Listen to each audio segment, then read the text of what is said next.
I said, you're living my life. This is what I want to do. I want to travel the world. I love travel. And she said, well, you can do it. And I was like, oh, I can't do it. It's too hard. You know, I have an apartment with a mortgage. I have a job. I can't leave that. My family's there. She's like, well, you just don't want it hard enough. And I'm like, yes. oh, I was like, no, like I kept making excuses, but she's like, you don't want, if you want it, you will do it. You will do whatever you want.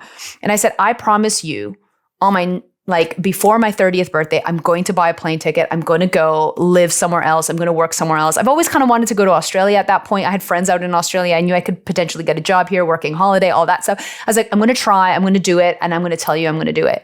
And on my 30th birthday, I flew out of Vancouver and I never went back. Like, I mean, I've gone back to visit, but I've never went back. But I remember the feeling because what ended up happening was I was working at a job and I asked for a sabbatical, asked for a year sabbatical. So I had a timeline too. I said, I have a year that I have to come back to this job or potentially come back to this job.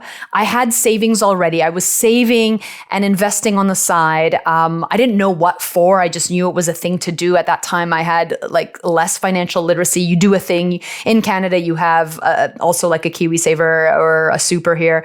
But you also have a different one where you could put money in, but you can pull it out at any time. It's called a tax-free savings account, but it's an investment. Anyways, whole other thing. So I had some cash. I was like, worst case scenario is I blow my money, I come back and I work, which isn't always a best case scenario.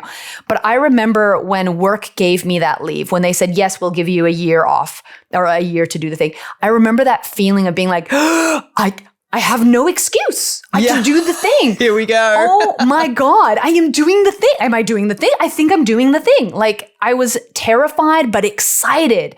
And then I remember getting on that plane ride because I had a big party for my birthday and, you know, I was maybe a bit tired getting on that plane, but being like, this is the first day of the rest of your life.